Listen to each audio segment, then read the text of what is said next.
పెళ్లి కొడుకు నువ్వేనా? మీకు పంపించిన ఫోటోలో ఉన్నది నేనే కదా, హా. అయితే నేనే పెళ్లి కొడుకు.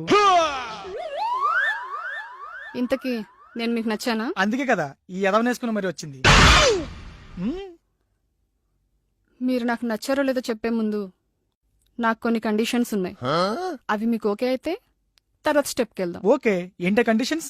నెంబర్ 1, ఆఫ్టర్ మ్యారేజ్ నేను మీ అమ్మకి, నాన్నకి, అక్కకి, చెల్లికి రెస్పెక్ట్ ఇవ్వాలి, వాళ్ళకి సేవలు చేయాలంటే నాతో కాదు. నేను మీ వాళ్ళెవ్వరిని పట్టించుకోను, ఇంక్లూడింగ్ యూ ఆల్సో. నెంబర్ 2, ఆమె పబ్లిక్ ఫిగర్.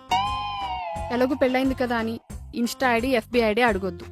అండ్ మెయిన్లీ నేను ఎవరితో మాట్లాడుతున్నాను, ఎవరితో చాటింగ్స్ చేస్తున్నానని స్పై చేయొద్దు.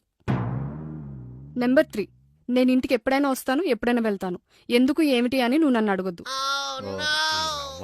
అండ్ నా ఫ్రెండ్స్ ఎప్పుడైనా ఇంటికి రావచ్చు, పోవచ్చు, అందులో బాయ్స్ ఉండొచ్చు, గర్ల్స్ ఉండొచ్చు, కానీ నువ్వు క్వశ్చన్ చేయొద్దు. నెంబర్ 4, పబ్లిక్ ప్లేస్లలో ఎలాగూ పెళ్ళామే కదా అని ఒసే గిసే రావే పోవే అని పిలవద్దు, ఓకే? నెంబర్ 5, ఇంటి పని వంట పని అంటే నాతో కాదు. మెయిన్లీ పిల్లల్ని కానీ నా స్ట్రక్చర్ కోల్పోవడం నాకు ఇష్టం లేదు. నెంబర్ 6, ఇదే last and final and main, నీకేమైనా నేనే అడవను, నాకేమైనా నువ్వే అడవద్దు. అండ్ గట్టిగా చెప్పాలంటే నువ్వు చచ్చిపోయినా నేను తెల్ల చీర కట్టుకుని ఏడవను, మల్లెపూలు పెట్టుకుని నచ్చినోడితో వెళ్ళిపోతా. ఎందుకలా మొహాలు చూసుకుంటున్నారు? నేను చెప్పిన దాంట్లో ఏమైనా తప్పుందా? ఆ. నేను చెప్పిన కండిషన్స్ నీకు ఓకే అయితే నెక్స్ట్ స్టెప్కి వెళ్దాం.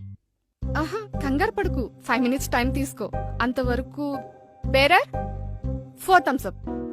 ఎక్స్క్యూజ్ మీ, మీరు చెప్పిన కండిషన్స్ మావన్ కంటే నాకే బాగా సెట్ అవుతాయి. పచ్చిగా చెప్పాలంటే మీకంటే బెటర్ కండిషన్స్ నా దగ్గర ఉన్నాయి. నాకు మీలాగే పెళ్ళైన తర్వాత అత్తకి, మామకి, బొమ్మార్దికి, వదినకి రెస్పెక్ట్ చేయడం చేత కాదు. ఓ పని చేద్దాం, నా పేరెంట్స్ కి నువ్వు రెస్పెక్ట్ చేయకు, నీ పేరెంట్స్ కి నేను రెస్పెక్ట్ ఇయ్య. నీ బతుకు నీది, నా బతుకు నాది.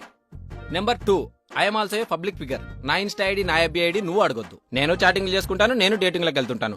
సో నీకు నచ్చిన వాళ్ళతో నువ్వు చాటింగ్ చేసుకో, నాకు నచ్చిన అమ్మాయిలతో నేను డేటింగ్ చేసుకుంటాను. నెంబర్ 3, పెళ్ళైన తర్వాత ఇద్దరం కలిసి ఉందాం అనుకున్నాం అనుకో, నువ్వు ఒక 10 లక్షలదే, నేను ఒక 10 లక్షలు తెస్తా, ఇద్దరం కలిసి కొత్త ఇల్లు కొనుక్కొని ఉందాం. పోనీ రెంట్ కుందాం అనుకున్నాం అనుకో, నువ్వు ఒక 5,000దే, నేను ఒక 5,000 తెస్తా, రెంట్ షేర్ చేసుకొని ఉందాం. ఇంకా గర్ల్ ఫ్రెండ్స్, బాయ్ ఫ్రెండ్స్ అంటావా? నాకు గర్ల్ ఫ్రెండ్స్ ఉన్నారు, నువ్వు నీ బాయ్ ఫ్రెండ్స్ తో తిరుగు, నేను నా గర్ల్ ఫ్రెండ్స్ తో తిరుగుతా. పేరెంట్స్ ముందు మాత్రం పెళ్ళ మొగుల్లా ఉందాం. నెక్స్ట్, పబ్లిక్ ప్లేస్ లో పోవే రావే ఒసే గిసే అంటావా? అసలు పబ్లిక్ ప్లేస్ లో ఉన్నప్పుడు నువ్వు నా పెళ్ళమన్న విషయం మర్చిపోతా. నీకు నచ్చిన నువ్వు లైన్ వేసుకో, నాకు నచ్చిన దానికి నేను లైన్ వేసుకుంటా. ఏమంటావు? ఇక ఇంటి పని వంట పని అంటావా? పని మనిషిని పెట్టుకుంటే అయిపోయేది, దాని గురించి నేను పెద్దగా పట్టించుకోను. నెక్స్ట్, పిల్లల్ని ఇప్పుడు పోషించే శక్తి నాకు లేదు. నాకు చేతనైనప్పుడు 2 పిల్లల్ని దత్తత తెచ్చుకొని పెంచుకుంటా. నెంబర్ 6, ఇన్ని విషయాలు చెప్పిన తర్వాత నీకు అర్థమై ఉంటది నా గురించి నువ్వు పట్టించుకోవడానికి, నీ గురించి నీ పట్టించుకోవడానికి ఏమీ లేదని. అప్పుడు నువ్వు మల్లె పూలు పెట్టుకుంటావో, ప్లాస్టిక్ పూలు పెట్టుకుంటావో నీ ఇష్టం.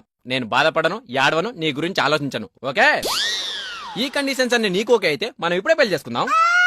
వెంటనే కాదు, కంగారు పడకు, ఓ 5 నిమిషాలు టైం తీసుకో. ఆలోపు బేరా వాట్ టైమింగ్.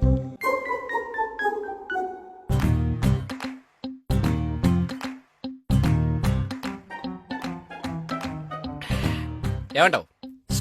హలో, మీ డ్రింక్స్ బిల్లు ఏంటా సోపు? Equality right, then just pay it.